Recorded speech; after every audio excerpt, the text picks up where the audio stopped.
Hello, League. How are you? I think I just figured out how to put videos on the message board. Isn't that awesome?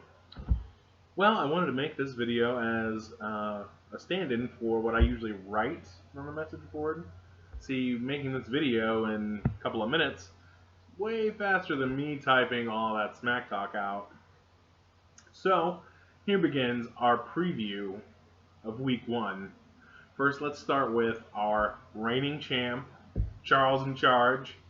Boy, with Tom Brady's suspension getting lifted, this team really looks strong from a quarterback and running back perspective. As soon as Le'Veon Bell comes back, things are going to be. Charlie's just going to wreck the league. First week up, he's going up against a very formidable Dustin team. Now, looking at it, I'm honestly going to say I think Dustin has the outside shot to win. I would almost favor him here. In fact, I think I will favor him. Considering that Matthew Stafford has an alright matchup against San Diego, I know Tom Brady's probably going to go off tonight against Pittsburgh, but be that as it may, I like Marshawn Lynch and Alfred Morris better than I like Lamar Miller.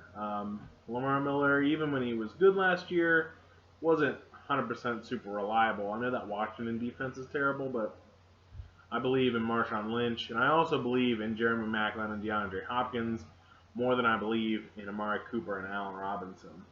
Going down to the tight ends, Larry Donnell, Kyle Rudolph, whatever. Kyle Rudolph probably going to have a little bit better game. Defenses here.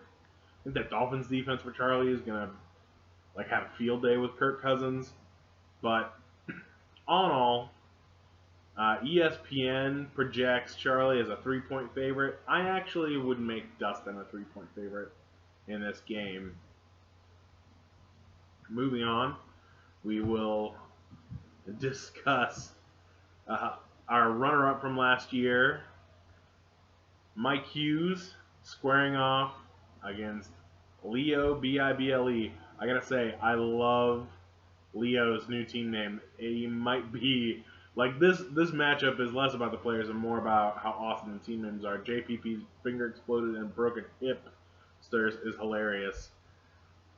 Looking down at the teams, Andrew Luck has kind of a tough matchup against Buffalo. Not saying he's going to have a bad game, but I would say temper expectations. Eli Manning against Dallas, that thing is going to be like a 45-40 game. It's going to be huge. I think that he's going to have a huge game. Unfortunately, when I look down the lineups, I'm going to give a slight edge to Leo's running backs. I think Justin Forsett and Melvin Gordon will together be better than Jonathan Stewart and Theo Riddick. I think Des Bryant and A.J. Green are a push. I think Brandon Cooks is better than Nelson Agholor. And I think Kendall Wright and Anquan Bolden are a push. What really gives Mike the huge advantage here is this bottom half of his lineup where he's got Rob Gronkowski and Tevin Coleman. Now, Rob Gronkowski, far and away the best tight end, no matter who he's playing. Tevin Coleman, he finally got healthy. He's playing against Philadelphia's kind of crappy defense. I think there's a chance here that Tevin Coleman has a good game, and he and Brandon Cooks, I think, are really going to be the difference makers for Mike. So I would make Mike, instead of the 2-point dog that ESPN has him as, I would actually make Mike like a 5 to 7 point favorite. I don't think it's going to be a blowout, but I think Mike's going to have this one.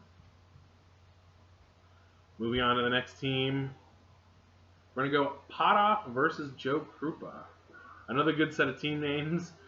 Glasgow Jon Snows, because Potoff knows nothing, versus Joe Krupa's Danger Zone. I like that GIF. This game, again, I feel like all the matchups week 1, because we don't know a whole lot, are going to be really, really tight. Matt Ryan against Peyton. Peyton's probably going to throw more touchdowns, but Philadelphia, Matt Ryan, that's going to be another high-scoring game. Jeremy Hill against Oakland versus Eddie Lacy. Normally, I'd probably actually go Jeremy Hill, but I think Eddie Lacy has a better matchup. Isaiah Crowell and Frank Gore. Push. I mean, I think Frank Gore's probably going to have a bit better game there.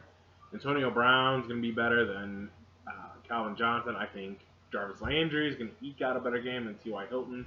And I think Josh Brown, honestly, is going to eke out a better game than Keenan Allen. Keenan Allen's going to go up against that Detroit secondary, which is pretty good.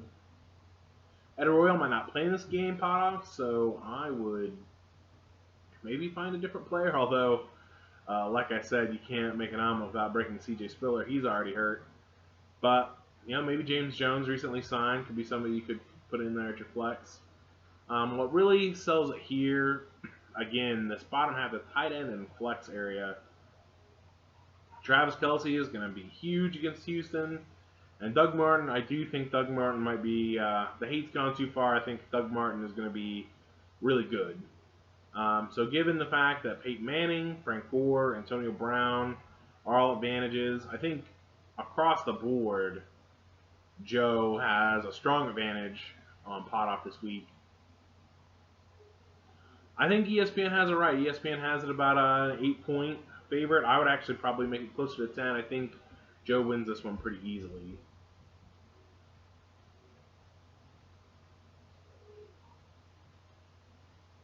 Up next, we have Matt Dagger going up against Matt Klinger. Talk about a group of people that haven't updated their picture of team. Well, Matt Dagger, that one's an old joke. And boy, Joe Klinger. I mean, if you wanted us to think that you are alive, I would recommend getting on the internet and referencing a joke that's not 4 years old. But moving on from that, this, I think, is going to be close, but I gotta give it to Matt Dagger here. I mean, Colin Kaepernick might be garbage this year, like he legitimately might be hot garbage, but Big Ben for the rest of the season is going to be really good. I actually don't know why you're playing Colin Kaepernick. I get like New England's defense is okay, but man, Colin Kaepernick might be garbage this year. I like Matt Forte going against Green Bay. I like DeMarco Murray going against Atlanta too, but I think Mark Ingram has an awesome game. I think Julio Jones has an awesome game. I don't get the start on Ruben Randall. I'd probably go Devontae Parker against Washington there. Not that this is a free advice column, but that is what I would do. And Jordan Cameron, I think, has a really nice game. Trey Mason might not play, so I would watch that. You might have to insert Mike Wallace or Eric Decker. I'm sure they're going to be okay. As for Klinger, man, it's all about logging in. Zach Ertz is questionable. I would be playing Tony Romo against the Giants instead of Russell Wilson for sure.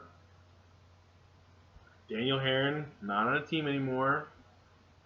Just would like to point that out in the event that you wanted to drop him. I think Kyrie Robinson could be an interesting flex. Reggie Bush could be interesting if you want to put him in. Again, I think this one goes to Dagger. ESPN, again, I think have it wrong. I think that Dagger's going to win this, and I think he's going to win it pretty handily. I think this is going to be an 8-ish point win for Honey Badger. Don't care. Next up, Battle of the Tall, Battle of the Trees. Two tallest guys in the league, Mark Hazeltine and Phil Weckesser.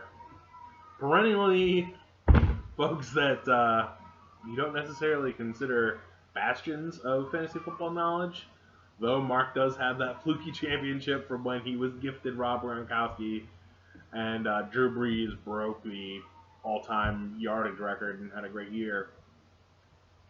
These teams actually kind of feel very similar. Drew Brees and Aaron Rodgers. Slight edge to Rodgers, but generally push. C.J. Anderson, LaShawn McCoy. I like C.J. Anderson a lot, but might as well be a push. Tavius Murray, Carlos Hyde. I like Carlos Hyde a little bit more, but mostly a push. When it comes down to these wide receivers, though, I mean, Mark, I'm dead serious. Like, Brandon Marshall doesn't play for the Bears anymore.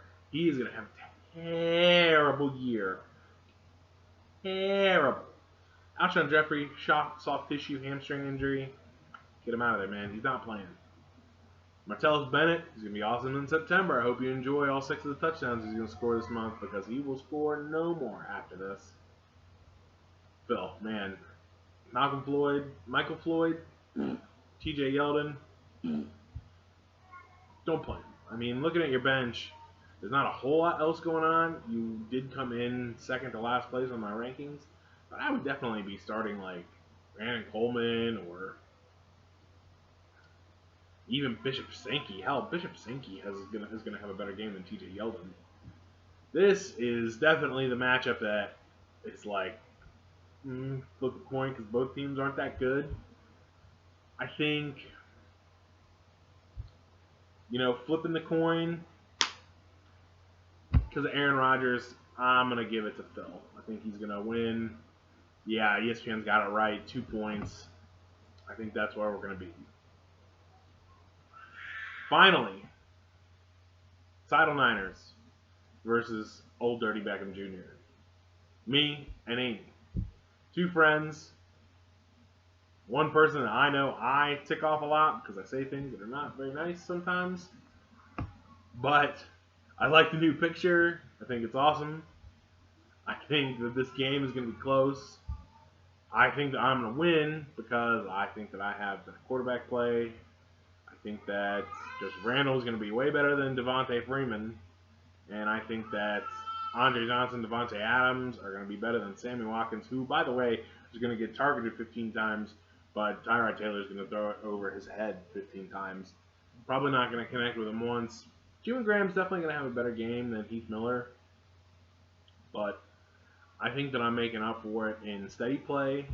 Charles Johnson, Ryan Matthews, probably a push this week. Got to make sure to start a defense. I mean, you don't have to, I guess. I guess it would be fine if you didn't. But I want to make sure that everyone is getting a solid chance. I think the Buccaneers are going to have a good defensive game against Tennessee because Tennessee stinks. I think that ESPN does have this one right. Not as right as ESPN predicted it, though. It's not going to be a blowout. I mean, ESPN has this as like a 12, 13-point blowout. I don't think that at all. I think that I would be grateful to win by a couple of points. Unless like Sam Bradford goes off, which I'm kind of hoping that he does. But there it is. Running it down one last time. Here are my picks for the first week. A little preview. Like I said, I am predicting me to win over Amy. I am predicting Phil to beat Mark in a squeaker of teams that I don't like very much. I am predicting Dustin to open our our reigning champions season out with a loss. I'm also waiting for ESPN to load so I can see the rest of the scoreboard because it is taking forever. Was this funny? Did anybody like this? I don't know. I want to do this because I think the video thing is going to be a lot better for everybody. And it took me 14 minutes to make this instead of the like hour and a half it usually takes me to write down stuff because I'm kind of a slow typer. But here's hoping that this season goes really well. I'm excited. If anybody does want to watch the first round of games with me, I'm in single dad mode on Sundays. But I can watch the first round of games before I go into work. At any rate, thank you all, and have a wonderful week 1. Make sure to set your lineups because it starts tonight.